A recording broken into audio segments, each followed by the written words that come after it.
Oitavo capítulo: A volta a Itaquera. A nova política e o governo populista de Getúlio Vargas colocaram as coisas nos trilhos. Por algum tempo, em nossa casa, as finanças melhoraram. Meu pai na Guarda Civil, vó Maria trabalhando em uma fábrica de vidros. Margarida, independente, começou a namorar nosso futuro tio Chico. Geraldo, depois de passar um tempo como engraxate, arrumou um emprego na capital para aprender o ofício de torneiro mecânico, logo com um mestre alemão. Por todas essas coisas, resolveram mudar de casa. Deram adeus à casinha dos sonhos. Mudamos para uma casa bem próximo da estação Itaquera, na mesma avenida Antônio Mastrocola. Era uma casa estilo bangalô, pintada de azul, com um quintal grande e árvores frutíferas plantadas, peras, mexericas, laranjas e algumas outras. Ficava em uma esquina alta que dava certa imponência. Minha mãe ficou bem feliz na sua casa nova. Depois de 6 horas da tarde, horário de pico, começavam a chegar os trens vindos do centro, com os vagões lotados de operários e outras pessoas que voltavam de seus trabalhos. No ponto alto de nosso bangalô, eu ficava atento na avenida para enxergar a chegada de nossos queridos. A primeira a chegar era a vó Maria. Eu corria para o portão, pedia uma bênção, tomava sua bolsa e corria para examiná-la lá dentro da casa. Sempre encontrava o que esperava, uma fruta, um doce ou uma lembrancinha. Em segundo lugar, chegava o tio Geraldo. Era rapaz, entrava correndo e apressado. Queria jantar e sair um pouco para encontrar com os amigos. Finalmente chegava meu pai. Não adiantava mais eu ficar olhando a chegada como fazia horas antes. Já era noite. O dia escurecia cedo e Itaquera não tinha luz elétrica nem lampiões de gás para iluminar as ruas. Quando meu pai entrava em casa com aquela farda bonita de botões dourados, era como se o sol raiasse novamente naquele dia e acendesse em nós luzes de felicidades. Nós falávamos, contávamos e perguntávamos coisas. Depois do jantar, começava minha aula de alfabetização. Meu pai foi meu primeiro professor. Quando entrei para a escola em 1939, no grupo escolar Santos Dumont, na Penha, para fazer o primeiro ano do curso primário, eu já estava alfabetizado por meu pai. Nossa estada no bangalô não foi muito longa, mas tenho de lá 2 lembranças que vale a pena ser contada. Numa daquelas tardes, quando o trem de passageiros parou na estação, tio Geraldo desembarcou chorando muito e com uma das mãos enrolada em um lenço que algum passageiro lhe emprestara. Na fúria para descer do trem e no empurra-empurra da pressa, algum passageiro bateu à porta do vagão com violência e espremeu os dedos do rapaz. Tio Geraldo chegou em casa desesperado pela dor e pelo medo de ter perdido os dedos. Por sorte, meu pai estava em casa. Acalmou um pouco o rapaz e o levou imediatamente para uma farmácia. O farmacêutico era hábil, fez uma verdadeira cirurgia, com pontos e tudo mais que tinha direito. O certo é que, alguns dias depois, o rapaz estava pronto para outra. Sua mão e seus dedos foram curados e ficaram perfeitos. A segunda lembrança foi o nascimento de Orlando, o terceiro da lista. Minha mãe sempre dizia que Orlando foi o único filho que nasceu num bangalô. Pelo fato de ser um menino e também pela pequena diferença de idade entre mim e ele, sempre tivemos grande afinidade. Fomos bons amigos, companheiros, colegas de profissão e trilhamos mais ou menos pelas mesmas trilhas da vida. O nome de Orlando foi escolhido em homenagem a um tio-avô que não chegamos a conhecer. Apenas ouvimos meu pai falar que ele era um homem extraordinário, como se diz, com H maiúsculo. A situação política do Brasil e do mundo em pouco se diferenciava da situação de hoje, completamente instável. Salve-se quem puder. Para facilitar a vida de todos que precisavam trabalhar fora e dependiam da Maria Fumaça, meu pai e vó Maria resolveram mudar de Itaquera para o centro, ou pelo menos mais perto dele. Viemos parar na Avenida Guarulhos, nas proximidades da Rua da Estação de Engenheiro Trindade, uma parada de trens da Estação de Ferro Central do Brasil, numa variante existente de seu tronco, para servir vários povoados que se desenvolviam ao longo do curso São Paulo-Rio de Janeiro. A rua era simples, sem esgoto, água, mas tinha luz elétrica.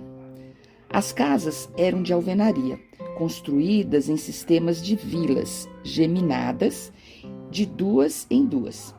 Meu pai ocupou uma das casas, a segunda da vila, e minha avó Maria a terceira, de modo que entre nossas casas havia uma cerca de arame, separando os 2 quintais. Na casa geminada com a nossa morava a família de um alfaiate que tinha uma filha com idade entre a minha e a da Semíramis.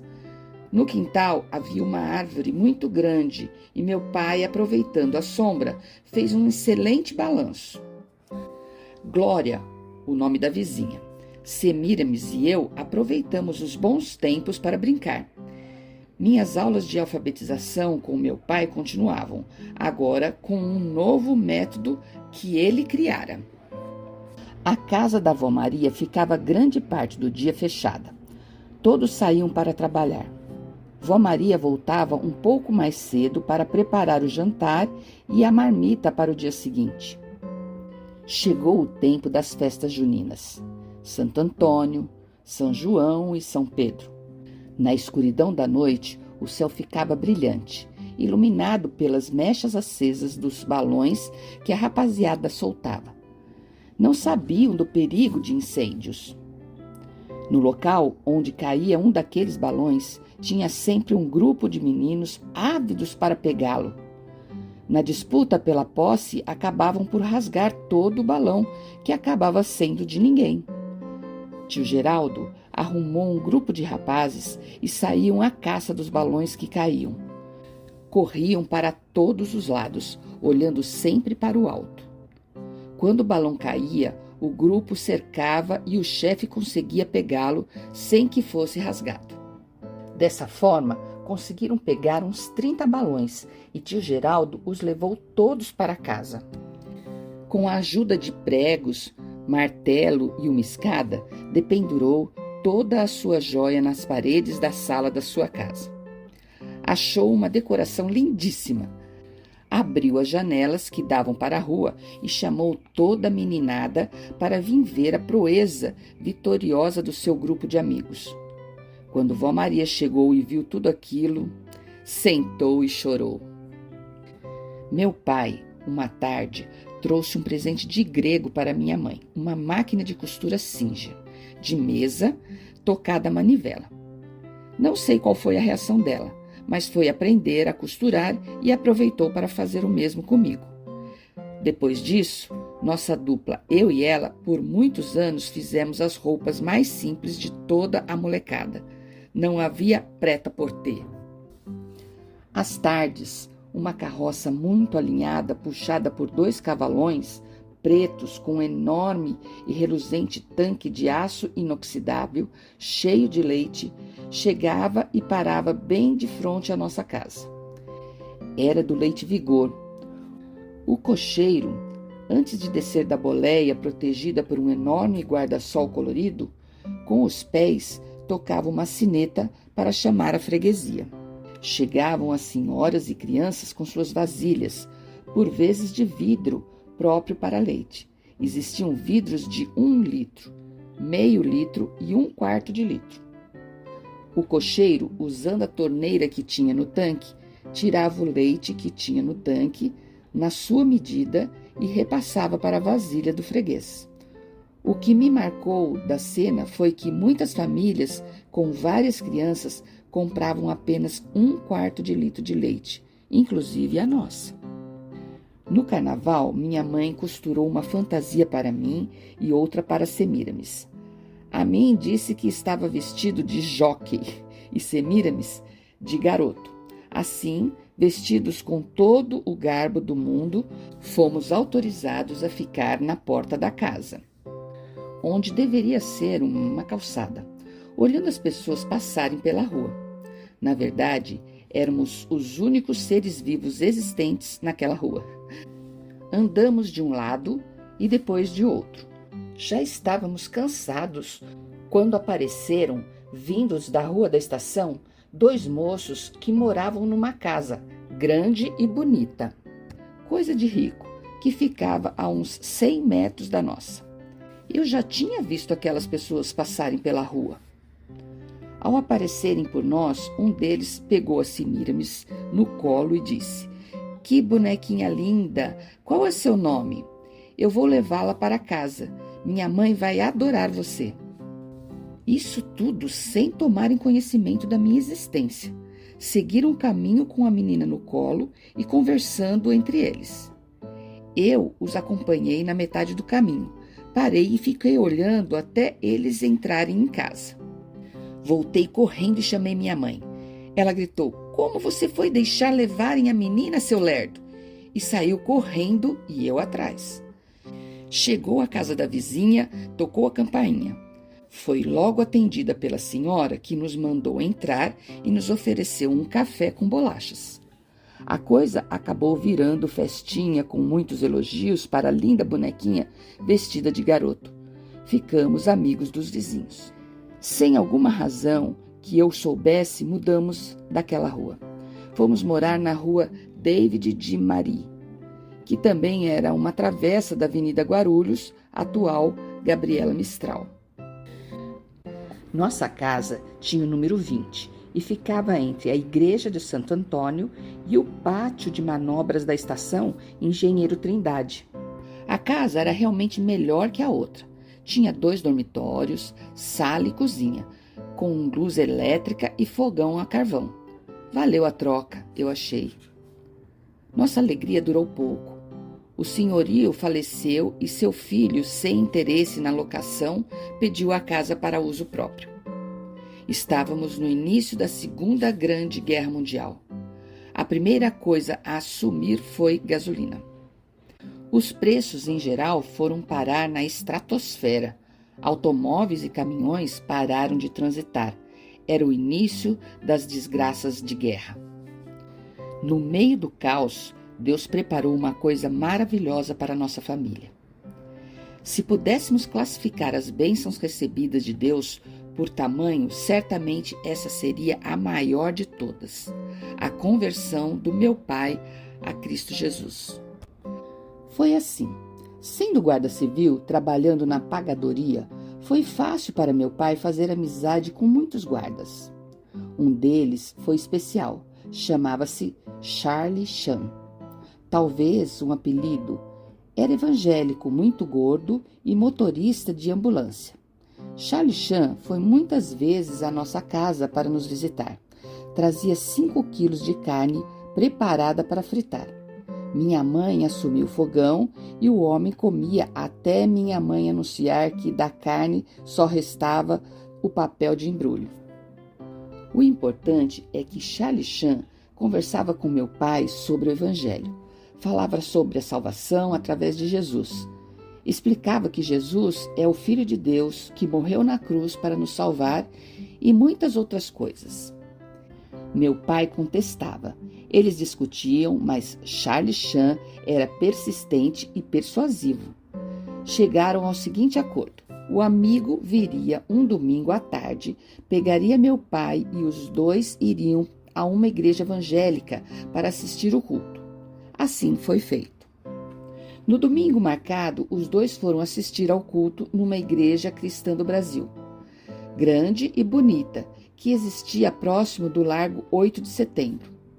Ao entrar, tinha a formalidade de cumprimentar-se com o chamado ósculo santo. Meu pai se arrepiou. Nesta igreja eu não vou mais, disse ao amigo. Mas o homem não desanimou e disse: Pois bem, você pode escolher a igreja evangélica que você quiser aqui no seu bairro, e no próximo domingo eu virei para levá-lo ao culto. Dito e feito. No domingo combinado, Charlie Chan estava lá em casa. Meu pai havia escolhido uma igreja batista tão pequena que não parecia igreja. Mesmo assim, foram os dois. O pastor era um veterano, velhinho, cabelos brancos e voz enfraquecida, mas era um intelectual de muitos anos de vivência espiritual. Meu pai adorou o culto. Chegou em casa comentando com a minha mãe. Depois disso, começou a frequentar os trabalhos da igreja e terminou por levar toda a família. Meu pai tinha o problema da entrega da casa onde morávamos. O tempo estava se esgotando, a vida cada vez mais difícil, os aluguéis altíssimos. A solução que encontrou foi voltar para Itaquera. Seu compadre, seu Totó, lhe cedeu uma das casas da vila Mastrocola, vizinha sua, por um preço conveniente. Por ser policial, conseguiu encher o tanque de gasolina do caminhão de um amigo, que em troca levou nossa mudança até Itaquera. Minha mãe, Orlando e Semíramis foram sentados na cabine. Eu e o meu pai fomos na carroceria. Nem Júlio Verne, ao escrever 20.000 léguas submarinas, que ele me desculpe, sentiu o que eu estou sentindo ao falar dessa viagem de volta para Itaquera, montado na carroceria de um caminhão velho, carregado com nossa mudança e tendo meu pai ao meu lado. Foi lindo demais. Depois de passarmos pelo centro do distrito, por uma rua que ficava entre a estação e o grupo escolar, hora que meu pai, mostrando a escola, disse: É aí que você vai estudar. Chegamos à Avenida Antônio Mastrocola e, rodando por ela mais uns 80 metros, chegamos à nossa futura residência. Seu Totó e Dona Joaquina estavam nos esperando na porta com as chaves da casa nas mãos. O que eu venho chamando de avenida, naquele tempo, talvez fosse chamado apenas por rua, mas era no mínimo uma estrada importante. Era bem larga, de terra arenosa, que quando seca era gostoso de pisar descalço. Pelo lado direito tinha várias casas. Algumas delas eram verdadeiras chácaras com muitas árvores e frutas, principalmente peras. Entre as chácaras, um grupinho de casas. E a primeira delas, logo no início da rua, o bangalô azul, onde já havíamos morado. O lado oposto da rua era um grande campo aberto. Mato rasteiro servia de pasto para alguns animais. Mais à frente estava demarcado um campo de futebol, com suas 2 traves pintadas de branco.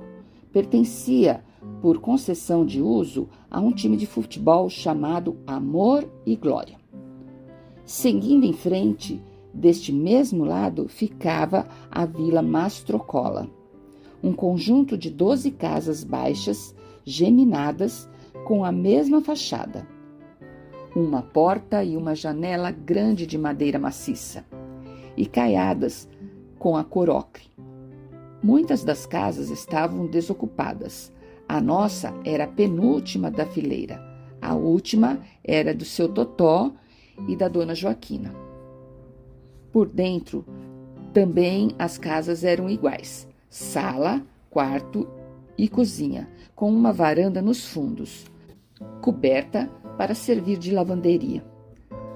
Os quintais, com cerca de arame, eram longos e chegavam até um pequeno riacho que limitava parte dos fundos.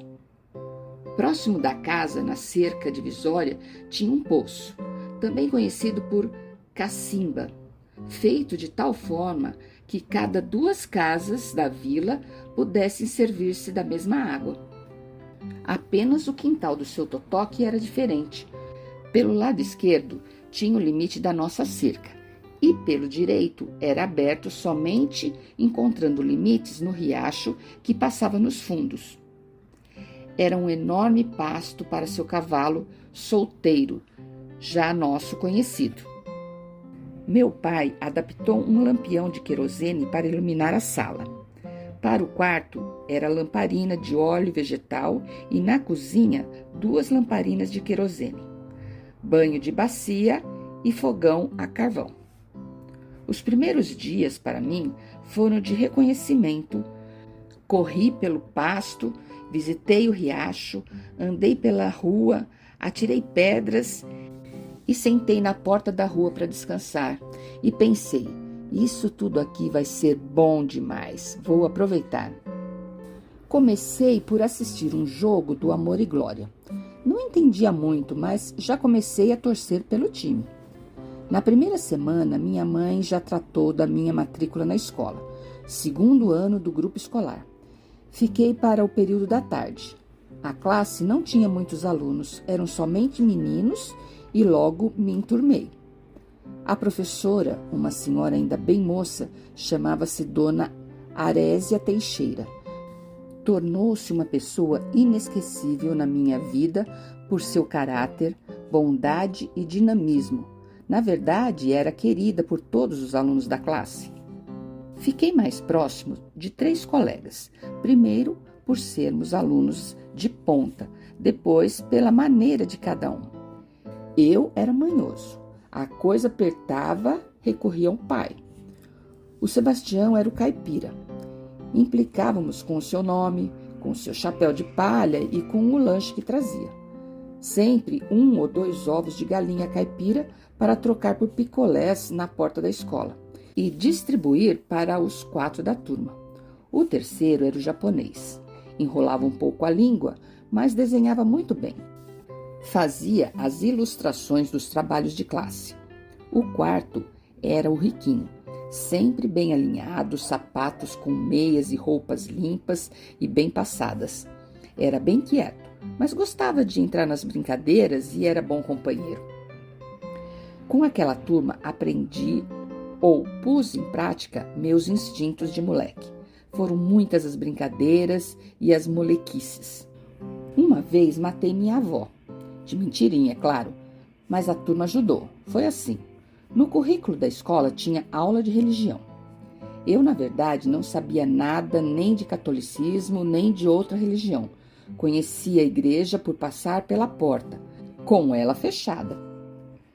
Nas tais aulas de religião, dava um jeito de pular fora. Um dia apareceu um padre e foi falar com a turma. Não pude sair dessa. O padre convocou a turma para fazer a primeira comunhão. O candidato tinha que frequentar as aulas de catecismo, inclusive aos domingos. Estou perdido, pensei. Mas o padre explicou que os alunos que já tivessem feito a primeira comunhão estavam dispensados das aulas de catecismo e pediu para levantar a mão direita os que já tivessem feito. Eu fui o primeiro a levantar a mão, mas outros também levantaram. Desta forma, mentirosa, eu e alguns malandros ficamos livres das aulas de religião e de catecismo. Acontece que o vento soprou do outro lado. Terminou o ensino do catecismo e foi marcado o dia para os que concluíram o curso fazerem sua primeira comunhão. Os alunos que haviam feito deveriam se confessar.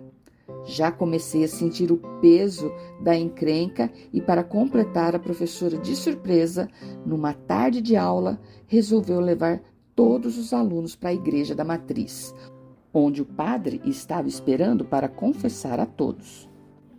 A professora, toda animada, reuniu os alunos no pátio, mandou formar 2 filas, coluna de 2. E saímos estrada fora, subindo o morro a caminho da matriz. Eu, que não sabia nada de igreja, com que cara ia enfrentar o padre? Sem saída, comecei a chorar. De mentira, claro. Logo, um dedo duro gritou: "Professora, ele está chorando." A professora mandou os alunos pararem um pouco e, toda piedosa, me perguntou: "Por que você está chorando? Vai ser uma festa tão bonita." Um amigo de malandragem deu logo a solução: "Morreu a avó dele, professora." Eu olhei para o careta e acenei que sim para a professora.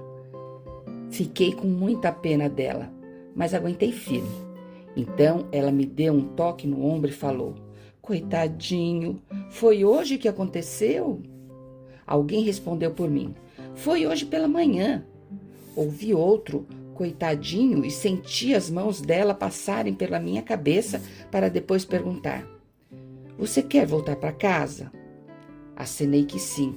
Ela continuou: então volte para casa, vá ficar com a sua vozinha. Nós vamos à igreja e vamos rezar bastante pela alma dela. Antes de acabar de falar, eu já estava partindo, em disparada morro abaixo. Nem deu para ouvir as algazarras dos alunos subindo a ladeira. A professora mandou fazer em casa um trabalho sobre a independência do Brasil. Fiz o trabalho com a ajuda do meu professor particular, meu pai, que ficou tão entusiasmado e resolveu fazer uma capa para o trabalho, escrita com letras góticas e tinta nanquim. Sem cerimônia, entreguei o trabalho como se fora feito inteiramente por mim, inclusive a capa.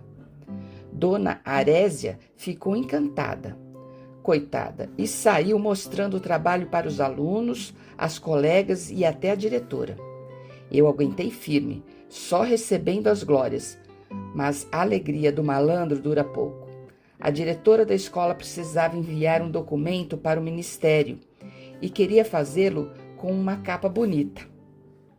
Lá fui eu para a diretoria para fazer a tal capa. Quando a mulher me entregou o material, o papel, as canetas e a tinta nanquim, fiquei com tanta dor de barriga que amarelei, gelei e saí correndo para o banheiro. De lá, fui direto para casa, onde fiquei por uma semana. Voltei para a escola, não havia outro jeito. Seu Totó era o dono do pasto que havia próximo da Vila Mastrocola e permitia aos donos dos circos que montassem seu circo ali, por temporadas que estivessem na região. Não cobrava aluguel, apenas recebia alguns ingressos permanentes para os espetáculos que fossem apresentados. Seu Totó tinha um sobrinho mais ou menos da minha idade, que, como eu, adorava circo. Por essa razão, éramos candidatos a 2 dos ingressos permanentes da temporada. Caso oferecessem prêmios para os espectadores mais assíduos dos espetáculos, não tenha dúvida, eu e o meu amigo seríamos os vencedores. Assistimos a todos os espetáculos por quantas vezes fosse reprisado, somente faltando por força maior. Continuando pela avenida, estrada, que passava em frente à nossa casa, a uns 2 ou 3 quilômetros, tinha uma olaria, onde se fabricavam tijolos. Chamava-se Olaria do Spacal. Era assim que se pronunciava. Um italiano que morava no local e tocava a olaria com a ajuda de seus filhos, nora e outros parentes. O barro que era retido das várzeas próximas vinha para uma máquina rudimentar chamada de pipa, acionada por 2 animais, burros. Quando no ponto de fabricação, o barro era levado em carriolas manuais até as mesas onde trabalhavam as batedeiras, no caso, as filhas e noras do proprietário. Cada moça tinha uma forma de madeira para moldar o tijolo. Com prática, cortavam um pedaço de barro suficiente para preencher a forma, que era untada com pó de terra, e num arremesso de gigantes, atiravam aquele barro para dentro da forma, de modo que a preenchiam sem falhas ou bolhas de ar. Cortavam as rebarbas com uma ferramenta própria e desenformavam o tijolo, colocando-os em fileiras para um tempo de secagem ao sol. Cada moça chegava a bater até 200 tijolos num dia de trabalho. Vencida essa etapa, os tijolos iam para o forno a lenha, onde eram queimados por alguns dias. Quando pronto e frios, eram retirados e empilhados para transporte. Grande parte da produção era vendida para ser usada no centro de São Paulo e transportada pela estrada de ferro. 2 rapazes da olaria, Orlando e Rafael, filhos do proprietário, faziam o transporte da olaria até o pátio de embarque da estação com 2 carroças, cada uma delas puxada por 2 animais. Como a carga máxima era 250 tijolos, passavam os dias fazendo as viagens, carregavam na olaria e descarregavam no pátio da estação. Quando se acumulavam tijolos suficientes para a carga de um vagão, funcionários eram chamados para carregá-lo. Fim do trabalho, era a hora da festa para todos, inclusive para mim, que era um contrapeso na carroça do Rafael, todas as tardes, depois da aula. Ida e volta, volta e ida, etc, etc e tal. Aprendi a jogar xadrez com meu pai e trabalho com seu totó. Depois, ensinei seu totó a jogar xadrez e também a uma vizinha, uma senhora, moça bem nova, que mudou com o marido para a casa do lado esquerdo, que passava o dia em casa tomando conta do filhinho pequeno. Quando me via por ali, me chamava para jogar baralho ou xadrez em sua casa. O marido acabou aprendendo a jogar e algumas noites ou final de semana organizava um carteado de 3, eu, ele e ela. Eu tinha também um dominó, cujas peças traziam, no lugar de números em bolinhas, a figura de bichos. Brinquedo para criança, mas seu totó gostava de brincar. Depois do jantar, ele e a dona Joaquina vinham à nossa casa conversar e jogar xadrez ou dominó na sala iluminada pelo lampião de querosene pendurada no teto. Dona Joaquina conversava bastante com minha mãe. Embora ela não tivesse filhos, gostava muito de crianças. Brincava com a Semíramis e com o Orlando, ajudando minha mãe no que fosse preciso. Um casal querido que deixara marcas profundas em nossa vida. Com relação às frutas, nossa despensa andava abarrotada. Minha mãe me mandava comprar 200 réis de peras numa das chacrinhas do outro lado da rua. Me mandava levar a sacola, a proprietária me deixava subir na árvore e apanhar quantas frutas quisesse levar. Da mesma forma fazia com as outras frutas, bananas, mexericas, laranjas e outras que tinha pelo quintal.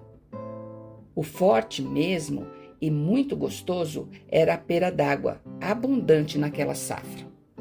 Minha mãe, naquele tempo, já ganhara a prática de dona de casa. Dava conta de tudo, cuidava da casa, da comida, das roupas, feitas por ela, e das crianças, com muito carinho. Eu, na verdade, não podia ajudar muito. Era um homem muito ocupado. Não me sobrava tempo para ajudá-la. Ela entendia. Meu pai, no verão, aproveitava suas folgas e nos levava para brincar no ribeirão, que passava nos fundos de nosso quintal. Alguns metros à frente existia uma piscina rasa, feita com água corrente, sem tratamento. Muito boa para as brincadeiras.